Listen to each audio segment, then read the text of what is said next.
This is Justin again, JP. Um, Back at you. This is the ZTE Quartz smartwatch. It is one of the first to run Android 2.0 out of the box. It's sold exclusively by T-Mobile. It does have 3G and 4G HSPA plus, so it doesn't have to be synced to a phone.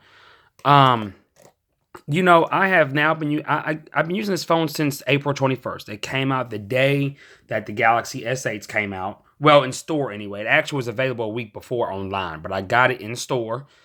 And you know, a lot of people that know me already know I'm a ZTE fan. But let me tell you, this watch blows my mind. It is by far my favorite watch. Um, Again, it does run Android 2.0. It has the latest and greatest Qualcomm Snapdragon Wear 2100 processor.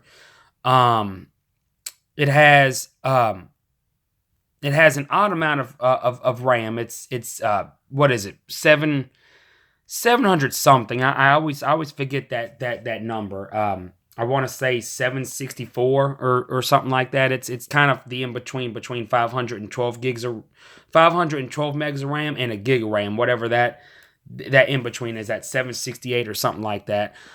Which is still an upgrade, because most of your smartwatches, rock 512 megs of RAM. I know that there are some that rock a gig. If I'm not mistaken, some of the fossils do have a gig of RAM. But most still have 512. So the fact that this has 7 something is still an upgrade in itself. It does have a 500 milliamp battery, so it also has one of the biggest batteries available for any of your smartwatches. And the battery life is fantastic, fantastic. The only thing is, I wouldn't keep the cellular running. If you're in an area that has to constantly search for signal, because it does drain the battery, which it does on a phone as well, obviously. But being that it's such a, you're still talking about a 500 milliamp battery compared to like a Galaxy S8 Plus that has a 3500 milliamp battery, which is, what I'm using to record this right now. These are the bands that actually come with the watch. These little silicone bands, as you would expect. They're not really as bad as they look, honestly. They're very comfortable, especially for when you're running and you're sweating and stuff like that. They get the job done. The watch doesn't even cost $200 outright without any kind of finance thing or any kind of T-Mobile jump. You can go to the store and it's $192 if I'm not mistaken, which is an odd number. Why not just $199 or $189? But hey, the lower the better. This thing is feature packed. You notice it does not have the flat tire effect. This watch is actually very reminiscent of the original Huawei watch, not the new one that just came out from Huawei, but the original one. I know a lot of people don't like the new one, and I don't either. I think it's priced way too high for what it is as well. Keep in mind, I also had the Asus ZenWatch 3, which I was thoroughly impressed with. It has the same processor as this watch here. And it doesn't even have Android Wear 2.0 yet. It supposedly got it a couple of days ago, but from what I just read a few minutes ago, Asus actually messed something up. So it's obviously not recommended at the time to do the upgrade. But like the Huawei watch, this doesn't have the ambient brightness, if you will, the brightness sensor. So you do have to kind of, fix the brightness yourself manually, which I do on my phones anyway. So it's really not that big of a deal to me, even though I will say it is more handier on watches than it is on phones. So when watches that I've had do have that feature, I actually did use it, even though I didn't on my phone. But this watch doesn't have it. Again, I don't remember I think the Huawei watch also didn't have it, and that's, now of course that doesn't mean that watches that don't have the fat tire effect. I think a little while ago I said, well, yeah, okay, I said it right the first time, flat. I'm sorry. Not all watches that don't have the flat tire effect, that doesn't mean that they don't have that sensor, because the ZenWatch 3, speaking of which, was a full, rounded face without the flat tire, and it did have the sensors for the screen brightness. So But of course too, the ZenWatch 3, also costs a little bit more. It's 240 if I'm not mistaken, 230, 240. Definitely a great watch for that price though. I thought, I mean, the ZenWatch 3 definitely comes right behind this. This is just a better value, and it's really not just because it has Android Wear 2.0 out of the box. Because when Asus fix whatever they messed up, I mean, the ZenWatch 3 is gonna have it. It has the processor for it.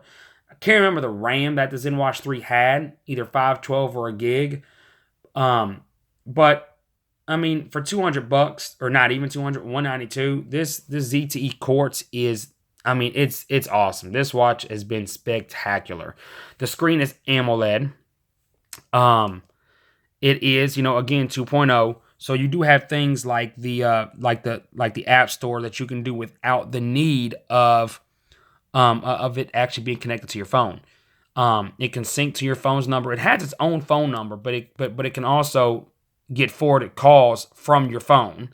I really can't wait to see T-Mobile actually get that Digits technology out of beta.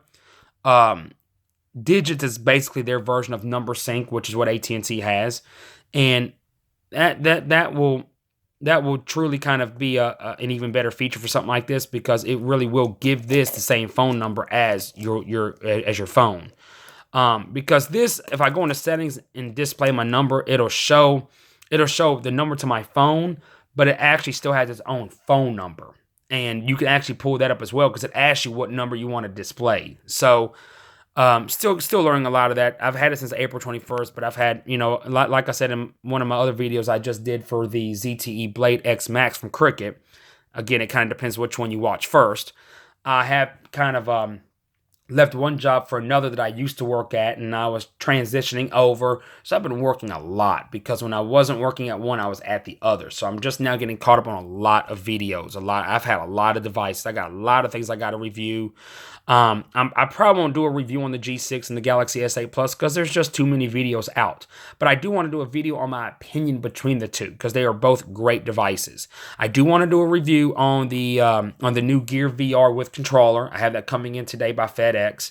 I do have the Dex dock, the Samsung Dex, the desktop experience for the Galaxy S8s. I've had that for almost a week now. I bought a whole new computer monitor just for that specifically, so I do want to go over that as well. Now, this band is not the original band, obviously. These are the bands that come with the watch.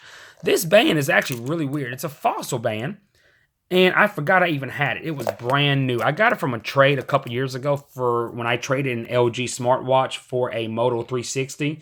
The guy had that Fossil band thinking it would fit it, and it didn't, and he didn't have a way of bringing the band back because he lost the receipt. So upon giving me the Motorola, he also gave me the Fossil band, and I just put it away. It was still in the package and everything. And I was actually searching for a cable a few days after I had the ZTE Quartz, and I ran across the band brand new. I was like, oh my God, I wonder. Also, too, y'all, excuse my screechy voice. My voice I've been kind of losing it the past couple of weeks. It's been kind of going in and out. If you've noticed, it's kind of screechy. But no, nonetheless, though, I quickly took this band out. I tried to put it on. It uses those little smart swap things, like what the Apple Watch has, and a lot of your newer Android watches have too. Your Android Wear watches, I should say. And I mean, it fit on perfectly. I mean, it was like it was made for the watch, because it even matches it to a T. I mean, it's ridiculous. I was so happy that I still had this band. It was brand new. Highly recommend that. I don't know how much it costs, because again, it was given to me. But I mean, it just really sets this watch off. I mean, it is amazing. I'm just thoroughly impressed by it. Thoroughly impressed. I mean, and as you can see, I got a 3G connection right now. I mean, the watch is awesome. I mean, and this is the box here. Trying to go through everything here real quick here. But yeah, I mean, again, this thing is clean. It has your basic charger. It's nothing special. It's just this kind of charger here. Big whoop, not the original cable. I got the cable in the box still. But I hope y'all enjoy this. Hit me up, in the comments if you got any questions.